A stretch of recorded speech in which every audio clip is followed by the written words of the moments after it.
Hey, welcome back to D-Tech.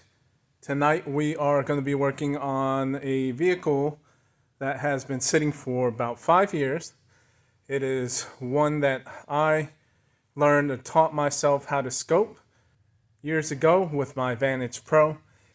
And I know it's not your typical vehicle that you would either see on the channel or actually even realistically that you would dump money into. But because it's one of mine, it's always been a project car that has, again, taught me how to scope and so on and so forth. I wanted to just get it up and running so it's mobile for worst case scenarios, as I used to use it back in the day to actually pick up engines and deliver them, push cars around, so on and so forth. So kind of like a farm truck, but here at the shop. One of the reasons why it's been parked, it runs rough, and I'll get you a shot of that. Please don't mind or excuse the loud exhaust. The cat has been removed, let's say, from the 5 years that it's been sitting here in the lot.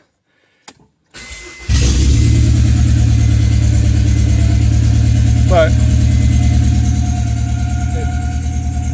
it has a constant, steady misfire. I know it's going to be hard to pick up, but there you go.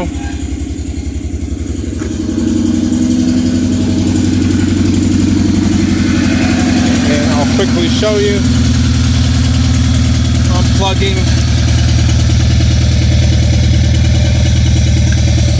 this injector makes no difference. So cylinder 4 has a misfire. And so part of why I wanted to make this video is to kind of reiterate and show the importance of a relative compression. This is a vehicle, the setup has a distributor, cap rotor, plug wire, obviously spark plugs in, injectors. The power of a quick 2-minute test and what it can show you before you start spending and throwing money at parts that you don't need, that I know other shops and stuff can do, have done, will spend the customer's money, so on and so forth. So to not get yourself involved in one of those pickles, just quickly do a relative compression. This is one I took earlier, which I already knew there was a mechanical issue. Again, part of why I parked it 5 years ago. So I'm synced on the red channel, cylinder 1. It's a 4-cylinder, so it's 1, 3, 4, 2, 1, 3, 4. These are compression humps. Number 4 cylinder in the firing order is low, which we know now that corresponds to why unplugging the injector, so cylinder contribution balance test, made no difference. We see now that it's related to compression, and we can throw any amount of money and parts and so on and so forth that won't rectify the misfire. And so with that, I have stashed here 4 years a spare engine. This is actually the 1.8. The one in there is a 2-liter, but the cylinder head is the same. So what I will do, I'm not going to spend a ton of money. Again, this is my car.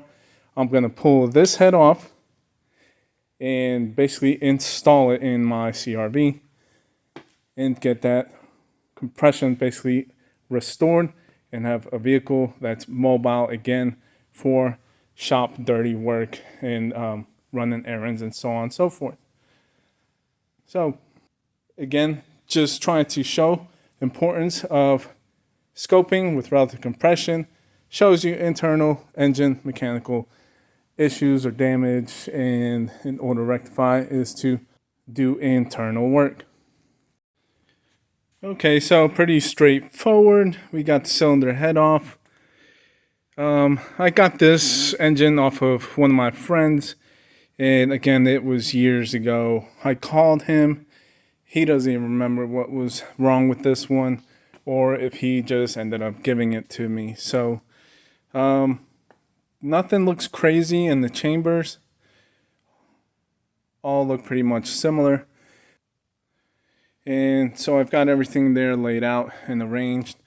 I think the only thing that I can probably do to check if it was a head gasket is take the straight edge and do my regular basic checks, measurement to see if it is warped or not, and we're not getting any of the feeler gauge coming through. Again,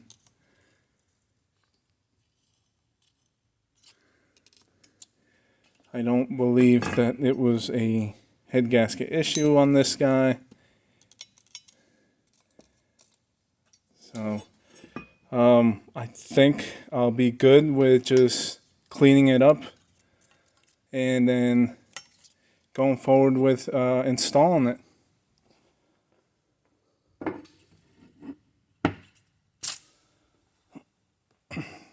So there you go. Not too crazy on the diagnostics. Not sure if I even mentioned why I was not even going forward with trying to scope, see where compression was going. But pretty sure I had looked at it years ago and it being a valve issue. So again, just going straight for a complete head replacement. Not even going to mess around. Because I know sometimes those B20s, they tend to sink the one of the valves, not sure if exhaust or intake, into the valve seat, which then the valve seat and head are pretty much not usable at that point. That's why I'm just doing the complete head in case it is a sunken valve seat issue.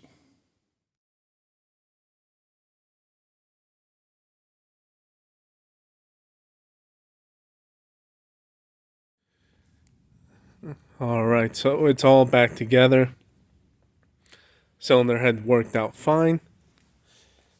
Just to show you the cause.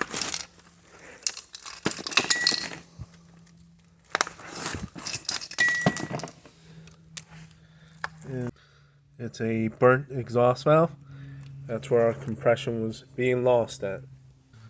So again, just a reminder, relative compression will show you a good deep story where you won't have to waste money on any other products that aren't going to make any difference and waste time and money. So just again, quick little reminder, hope you take that into account, and that's it on this one.